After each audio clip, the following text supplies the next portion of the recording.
What's up, everybody? Welcome back to Cautious Coffee. I'm DeRae Crane, Austin Staton on the other end of this microphone. Episode 14 of Cautious Coffee, titled Proud to be an American. We are very pro-American on this show. We love everyone. The show is for everybody. Lottie-dottie everybody, but we are two very proud Americans. And we wanted to do a show about, what it means to be an American, to Austin, to me, things that are going on in the world, that have gone on in the world. Land of opportunity, all that good stuff.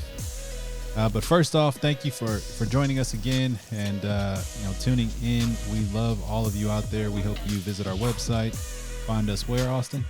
CautiousCoffee.com, or you can just search Cautious Coffee on all of the social media platforms, Facebook, Instagram, YouTube, TikTok. I think that's about it. What happens when you Google Cautious Coffee?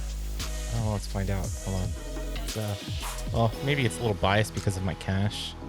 Going to cautiouscoffee.com a lot, but it goes to our YouTube. It goes to Apple Podcasts, and then our website's like third down. So you just want to give us a Google, knock yourselves out. But feel free to interact with us. We'd love for you to get out, ping us on Instagram, DM us, slide in the comments. Hold on, we're on Amazon? Apparently we're on Amazon as well. I had no idea. You can also find us on Amazon Prime. Who knew? So. Is that Audible? Yeah, I see it. Yeah. Okay. All right. There you go. So we learn something new every day. Episode 14, and apparently we're on Audible. So. All right. So today's episode, now that you know where you can find us, and we hope that you interact with us because we believe social media is a place where you connect, not just where you go and snoop. Okay? Connect with us. I like that. Creeps. I don't know though, but if you're showing off like a suit like that, I might be snooping. It's the proud to be American, red, white, and blue. You see my American pillows back here. I have an American blanket. I have a flag art piece hanging over my bed. Serve my country, wore this country's cloth. I'm very just American. Team America, World Police, right? Yes. It's just a really, really awesome country. And what does it mean to you, Austin? Man, profound question. We just had an episode about the freedom to vaccinate and all that stuff, freedom of choice, mandates. We don't believe in that stuff, but we highly encourage folks to go out and get vaccinated. I think for me, it's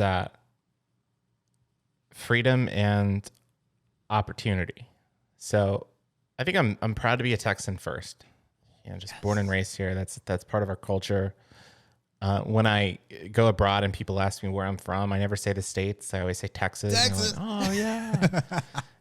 But if you find me a Texan who doesn't tell you they're a Texan, they're not a Texan. That's how it is. We're annoying. We're obnoxious about that. But beyond that, I think it's definitely freedom and the opportunity to succeed and be celebrated for your accomplishments. I mean, I sent you this video about a week and a half ago after the Milwaukee Bucks won the NBA Finals, and Giannis, who is probably taken over the throne from LeBron James, is the best player in the planet right now, won the MVP. Mm-hmm. He talked about that, saying how the U.S. and the NBA allowed him to, bring his family basically out of poverty. Granted, he had just an incredibly unique skill. That skill is not going to be recognized in most parts of the world, right? And so not only has he been able to leverage his skill set to win an NBA championship, get a Supermax deal. I mean, the guy and his family now, he's got generational wealth. But it's given him so many other opportunities too from a marketing perspective, brand perspective. And you don't have that kind of freedom and ability. And I'm not saying everyone listening to this podcast is going to be like Giannis or LeBron or, like that. And everyone's going to have massive wealth listening to this podcast, but it's the opportunity that exists in this country that you could have a podcast that takes off and, get a $60 million contract with Spotify. I mean, we've seen that happen. Call Her Daddy, which is a podcast that's 2.5 years old, discovered by Barstool Sports, after its second or third season, Spotify paid $60 million for it. I mean, it went from something that nobody was listening to, and that's not going to happen anywhere else. I mean, I think America celebrates creativity, and I think that's what makes it amazing. It's not without, its pitfalls, because everyone's out here. We do have issues. Trying to be creative and, social media. Is this the birthplace of social media? I mean, what is the first social media app? I mean, pre-Facebook was MySpace. Yes, that's as far back as I can remember. And what was out there before MySpace? I don't know. It's definitely a large, it has a large responsibility. But if we look at the biggest and most, and really the fastest growing app in the world right now is TikTok. Wow. It's owned by China. Yeah. I mean, they might debate that, but it's started in China.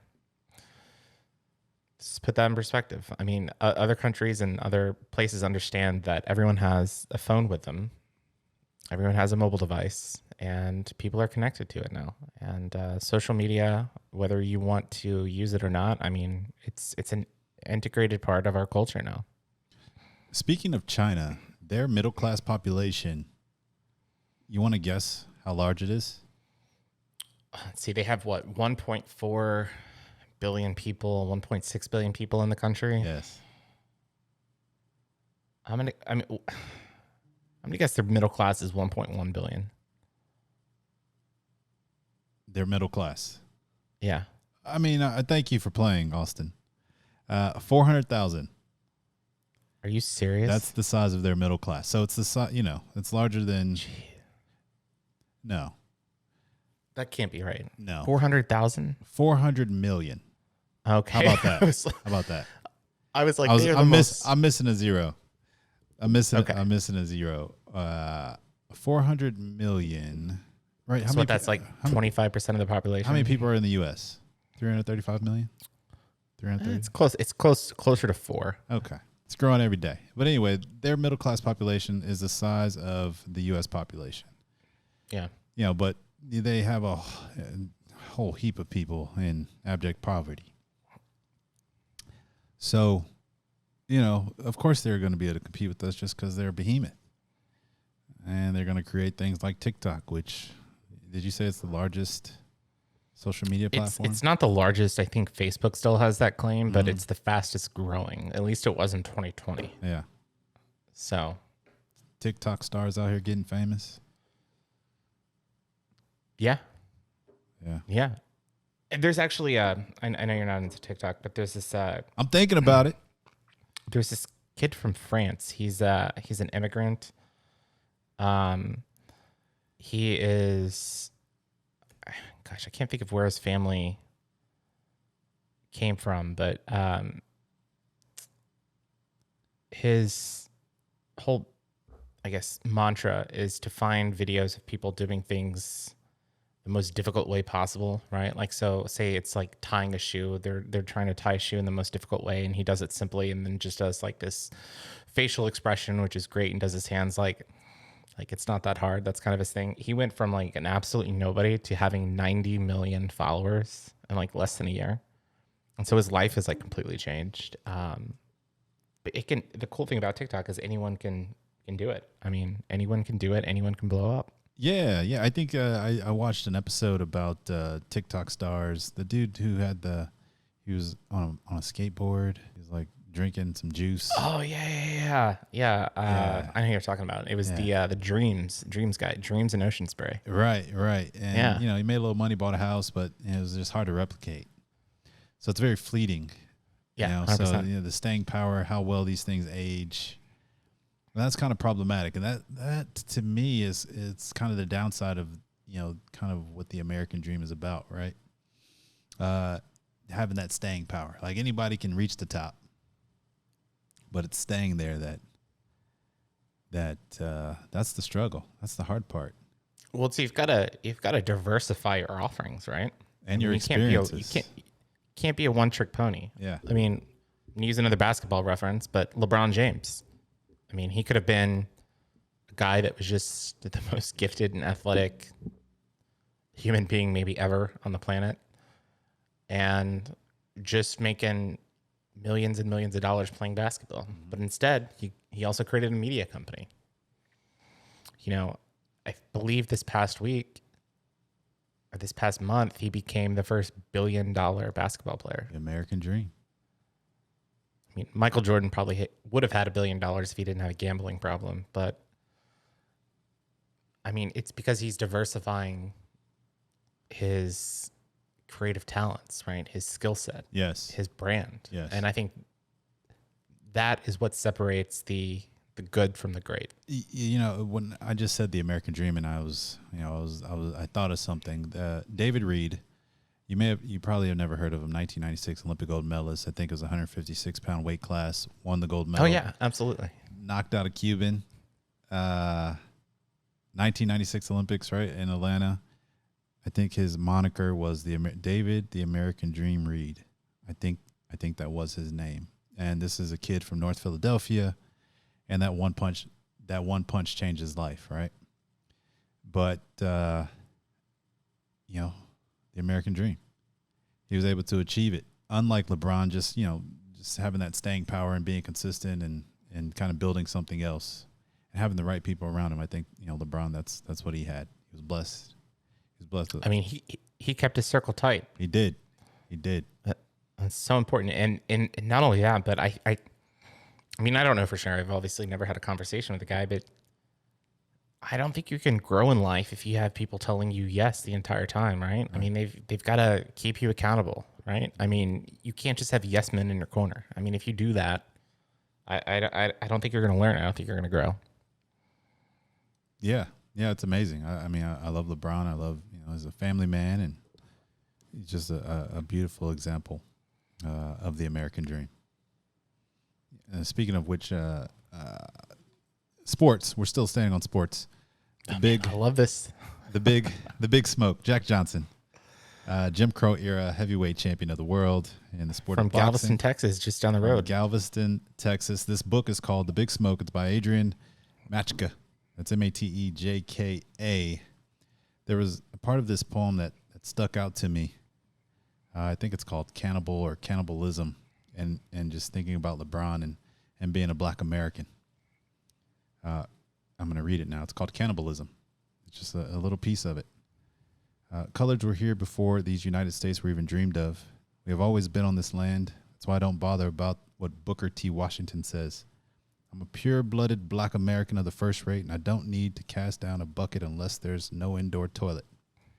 I don't know what that last part means, but to be a black American in this country, and being a descendant of slaves, and that's part of the reason why I'm proud to be an American is being a descendant of slaves. Is that been here, my folks have been here for a while. So, I instead of turning my back on that flag, I grab that flag and take ownership of it. Right, this is my country. I served my country. Why is that your approach? Because I know in the last year, there's been a lot of people outraged with this country. Whether it's police brutality, whether it's racism in this country. I mean, we still have a lot of work to do in that regards, but we even see people calling the national anthem and refusing to stand for it, or turning their backs on it, or saying that they're embarrassed about this country. Why? I mean, why do you have the take that you do? I'm not in that boat. I have some friends who feel some type of way when they see that flag or hear the national anthem. And for me, it's more about taking ownership and understanding that this country is a baby. All right, this is the great experiment. And our history, because it rode that narrative train, or has been, the way they've taught history and teach you about our forefathers and their biographies, how they're these amazing men, but they were slave owners, and they impregnated a handful or a dozen of their slaves, and by today's standards, they were pieces of shit. That's problematic, right? And we got to stop One side has to stop saying our forefathers were infallible and angels and blessings to this country when they were just some ragtag, rabble-rousing, rough folks and, not saints. And on the other side of that is, what has grown out of this country is something amazing where, another sports reference talking about Muhammad Ali when he went to Africa. I think he was in Zaire, fought George Foreman. He spent some time there. He came back. Somebody asked him about the experience, and he said, his quote, something like, I'm glad my granddaddy got on that boat. And that was a controversial statement. But, even looking at the present, the continent of Africa and the state that it's in and the opportunity that's there, and I don't doubt that there's tons of opportunity there, but thinking about where is there a better place for black people to be, outside of America. I can only speak for America, but haven't been to most of the continents. I have yet to visit Africa yet, but it's on my list very soon. Cautious Coffee from Africa. What's up? I'm down for that. Yeah. So for me, it's about taking ownership, right, and being part of the solution instead of part of the problem, and understanding that there are other countries that are thousands of years old that are, they're not number one. Not in, I mean, a lot of people try to say that, Europe doesn't have these issues. There's a few flaws with that. Yes. One, the U.S. is far more diverse than Europe. Europe is also having immigration debate right now. Mm-hmm. Whether it's from people coming from Africa, from the Middle East. Right. And there's a lot of resentment in Europe because of that. And there is racism in Europe. I mean, we just look at the two biggest sporting events that just happened recently in the UK. Yep. We've got the Euros, where it went into PKs against Italy. And the last three soccer players that missed penalty kicks for England were black. And England lost. And the hatred that they received on social media got to the point where Boris Johnson had to issue a statement condemning the racism. Yep. A week and a half later, Lewis Hamilton, who is a Formula One driver, love that guy. Mercedes, made 55 million last year base salary. Yeah, amazing guy, a huge advocate for social issues. He wins, the British Grand Prix. Yep. And again, huge win. Gets him back in the standings with Max Verstappen, and he takes hate and racism on social media. So these issues aren't just happening here in the United States, like a lot of people want you to believe. Yep. They're happening all over the world. Everywhere you go. China, it's happening. Yep. It's not happening against blacks. It's happening against Uyghurs. There's racism exists, discrimination exists. Even in Africa. Exactly. Black on blacks. Between tribes, Hutus and Tutsis. Yeah. I mean, it's part of the human condition. Everywhere. It's part of the human condition, right? And we politicize it. We sensationalize it. Instead of having dialogue about it, we want to debate about it. And instead of driving forward. So for me, it's all about picking up these colors, grabbing that flag, taking ownership of it, and shaping it, right? Being part of the solution. I'm not going to, as far as I'm concerned, you're here in this country trying to make a better life for yourself. You are my brother or you are my sister. Yeah. Work together. Yeah. Collaborate. Don't think about the past. Think about where we can go together. No, we gonna. I mean, learn from the past. We gonna think about the past, and we gonna talk about it. But I'm not going to point a finger at you, right? I'm not going to say, well, this is all your fault, and white people are all bad. Get out of here. That's just as stupid. Yeah. All right. That's just as stupid as racism. So I can't get with that, and I take some flack because I push back on some. Regardless of where you sit, regardless of your position, I'm going to force you to reflect on that bad boy, right? Because it has to make sense. And if it's coming from a place of hate, one way or the other, either if you've been injured from hate and discrimination, you got to understand it's kind of par for course, and you're gonna run into it wherever you go. So, what is the root cause of that, of discrimination and hate? I mean, why do we have these biases? It's definitely, something, our ancestors, you didn't look like us. You're probably dangerous. That's a problem. All right. I'm on alert now. And we had an episode about your brain and all these things that happen going on in your subconscious, and we make generalizations because our brains are lazy. And I was having a conversation with a black woman, a tiny black woman who, women in general have to be, cautious of what they do out in the world because, it can be dangerous for them, but the black women especially. Mm-hmm. And she was just talking about, when you meet people one-on-one, they're awesome. Right? You meet a Republican, maybe she rides a motorcycle, has, a short haircut and, wears combat boots. You may have these preconceived notions about her, but you come to find when you guys talk, you have a lot in common. You're not that different. You're not that different. But you get the same person in a group and it's like, well, now they're the enemy. Oh, it's a group think mentality. Hell yeah. And it's, it's a wave. And we've talked about that in America. It happens to us. It happens to us in Texas because Texas is the best, and that's all I'm saying. As far as I'm concerned, there's only one state. It's us versus them. But even Texas. I mean, yes. I mentioned this 2 weeks ago on the podcast, the book by Chris Tomlinson. Yeah. For Forget the Alamo.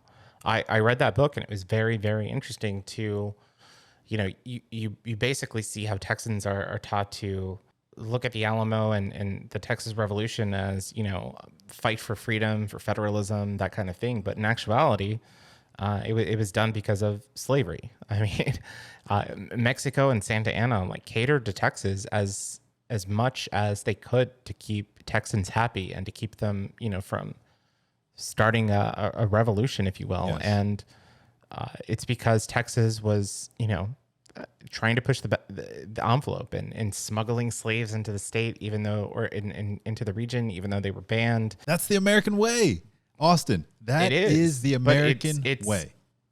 What is wrong with that? We don't want to acknowledge that. We don't. We do not want to acknowledge the fact that there was some shady shit happening that is like a huge foundational piece of our history. Mm-hmm. We don't want to embrace it. We don't want to take the bad with the good. It has to be all good. And if there's any bad, you're hating on me and I don't like you, you are the enemy. No, we need to take that too.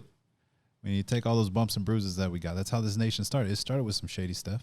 Texas, Alamo, shady stuff. The book also talks about how they shouldn't have been at the Alamo anyways because they were stubborn and should have actually left. But also the American way. What, and Americans are stubborn? I didn't. Breaking news on Cautious Coffee. But yeah, I mean, look, I don't think you should sit here and use something that happened in the past to justify actions today. I think you need to look at the past and learn from mistakes that have happened so you don't repeat them. So you have an understanding of maybe where people are coming from if they have a certain belief or philosophy. I mean, we talked about vaccines on the last episode and vaccine hesitancy. And, there's data out there that shows that the two groups that have the lowest vaccination rates in the country are Hispanics and Blacks. And you've got to ask yourself, where does that come from?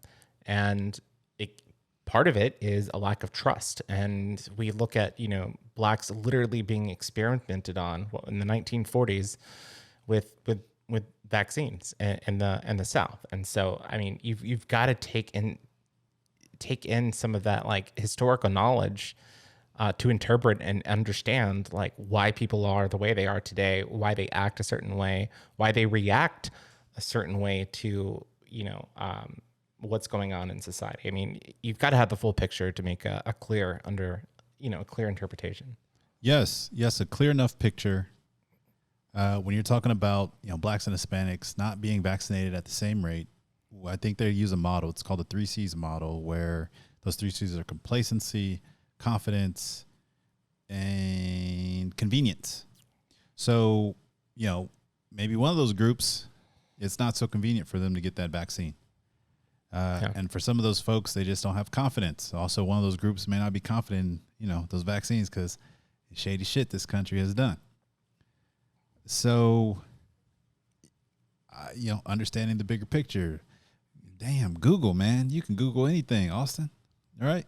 These days, our parents couldn't Google stuff the way that we can Google it. And if you see one article that confirms whatever you believed, try to find one that opposes it.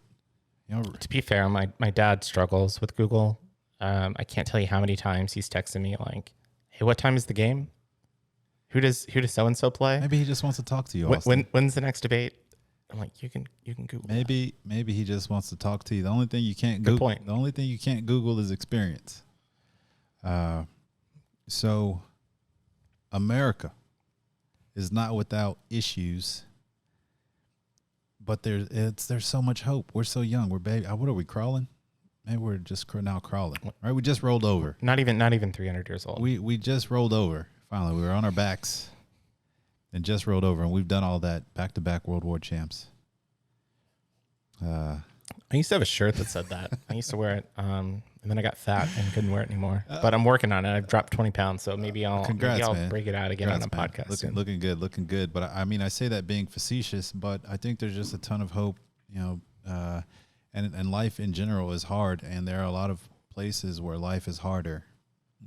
We spoke about the lack of access in other countries, entire populations that would kick, scratch, claw for a vaccine. I mean, there are people in a large portion of the world that don't even have access to water. Clean water. Yes. I mean, and here I am drinking water from my refrigerator. Yep. Got a protein shake that I've had. Yes. You could see behind me if you're watching this on YouTube, like all the coffee and wine that I have. I mean, it's things that I have access to that I'm very fortunate that I have, and most people in the world don't have that kind of access to things. We have air conditioning. I mean, electricity. These are things that we take for granted. Factfulness: 10 reasons we're wrong about the world and why things are better than you think. Anna Rosling, Hans Rosling, and Ola Rosling. Excellent book to read and just kind of ground how we think about the world, because everything's so sensationalized, politicized, and to really just take hold of the fact that America is an amazing country. There are people that love coming to this country illegally. Why is that? Why are they making their way here? Are people leaving this country and going into other countries illegally? I don't have the data on that. Do you? Well, I mean, in 2016, we had Hollywood say that they were going to move to Canada if Trump was elected, and then we saw a lot of conservatives say that they were going to move to Canada or another country if Biden was elected, because the U.S. is going to become a communist state. So dramatic. Yeah, outside of the drama, I don't think we're really seeing it, because they know that their life is better here in America, even from a tax perspective. Yes. Right? I mean, that's another thing. They think they can take their money and run, and there's very few places in which you're not going to be taxed. Yeah, think about that when we talk about things being politicized and dramatized and sensationalized. 2,000 years ago, I'm sure the same thing was happening, right? Oh, of course. Politicians and entertainers, gladiators that may or may not have existed. I've never met one, so I don't know for sure. Well, here we are having those same conversations, right? So obviously, it's obvious to me that it's quite human, everything being the way that it is. I think another thing, that kind of made me think is, 2,000 years ago, there wasn't access to information, right? I mean, you couldn't go out, you couldn't read a book. Telephone, we're playing telephone, but without telephones.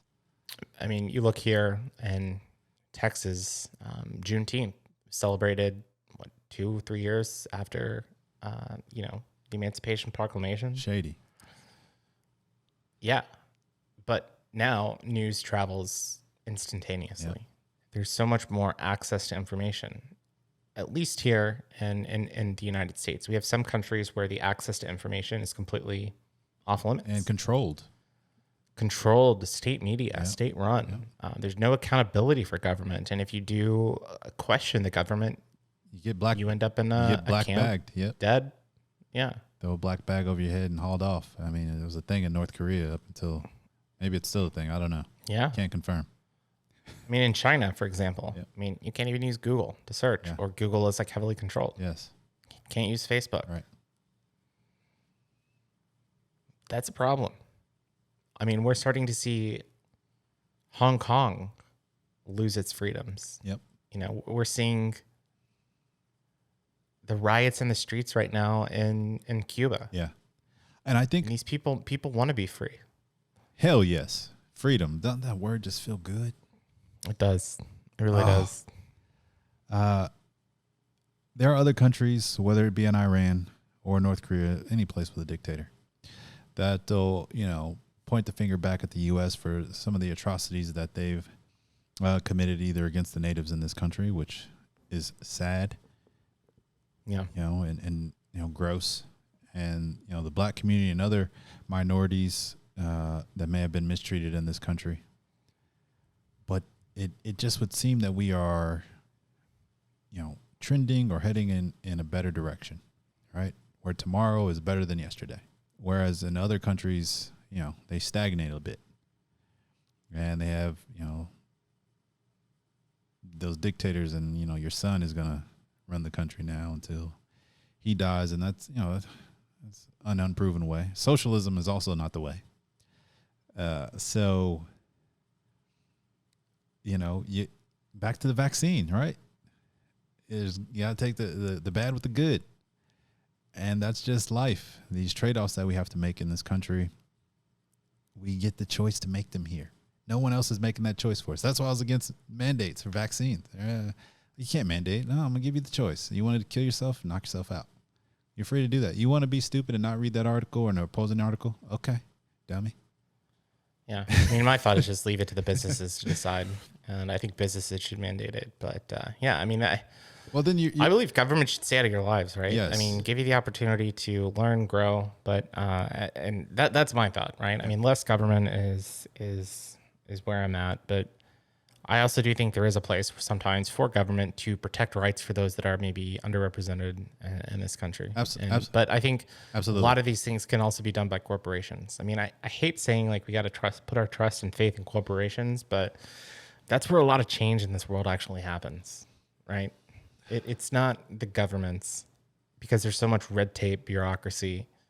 It's the marketplace of ideas, capitalism, that gets shit done. Yep. I mean, that's definitely a huge part of the problem. It's probably equal though, because then it becomes problematic and it's a slippery slope, because then you have, these businesses that are considered people, kind of driving policy and legislation that, skews the markets in their favor. Right. Yeah. So definitely just encourage folks. You start making requirements, you start being forceful, you're going to get resistance. You're going to build a resistance somewhere. So businesses can go ahead and do that, but then, they may get boycotted. There's going to be some fallout somewhere along the way. So there isn't a perfect answer or solution. I think it's really just about empowering people to make good choices. Just like I would tell my 3-year-old son, make good choices. Well, you have a 3-year-old son? When I did, when he was 3, that's when it's like DeRae. I didn't know you had multiple kids. He's 12. He's 12 now, but when he was 3, and he could talk and say words, it was make good choices. I mean, my parents still say that. Yeah. So. Yep. It was fun. America. I like it. Yep. Red-blooded Black American. Give us some takeaways or something to lead the crowd with. The book that I mentioned, Factfulness, it is an amazing book. I just opened up The Big Smoke. Also, pretty neat. Jack Johnson, wow. This guy, talk about an American. I mean, larger than life, just really, really cool. So, another good one. You know that I had no idea who Jack Johnson was until I was on a trip to Barcelona a few years ago. And I can believe it. I was at a museum and they had a section, like an exhibit dedicated. Yes. I mean, 13 years. He had a 13-year run where he was like the dude. Yeah. And he in that era. He was also like didn't he like flee or something like that because of like an interracial marriage? Yep, he did. He left the country for a while, had to come back and serve a sentence, which shady shit, right? It's one of those shady things in America. I hate that. Like we can't talk about all the good stuff without talking about the bad stuff. And we have a habit in this country, especially conservatives, especially in Texas, who want to only talk about the good stuff, and only the good stuff about capitalism and free markets. And like, well, now we have to talk about the shit too, because when you produce or you consume, there's shit. Yeah. Right. Whether it's a product or you're a human being eating some really delicious food. All right. So we don't get to just have the good without the bad. That's all there is. It's the good, it's the bad, it's the ugly, and that's okay. Yes. Yeah, that's life, baby. That's life. Yes. Well, if you want to follow our lives on social media, Cautious Coffee. Or you can follow at Dynamo Crane. He changed his Instagram handle. Yes, just keep going and going. Austin Staton, that hat looking sharp. Yeah, thanks. It's actually the first time I've worn it, so I guess I'm debuting it on Cautious Coffee. So it's good, man. Good contrast. This has been really fun. Proud to be an American, Austin. I'm so glad we're here doing this, man. This is great.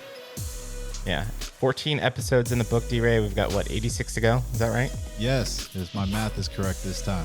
Sometimes I forget zeros, forget to carry the one. Hey, it's all good. Yeah. We're not math people. Otherwise, we wouldn't probably be doing a podcast. So we'll figure it out. Well, you want to send us home? Thanks again for joining. Until next time, I'm not sure what those next episodes will be. But in a couple weeks, we'll be dropping some, or next week, and reach out to us. We want to hear from you. Let us know how we're doing. Where were we wrong? Where were we right? That's all right. It's part of the dialogue, part of the conversation. We're here for it. Yeah, one two-way street. Yep. That's it. Until next time. Peace. See you guys.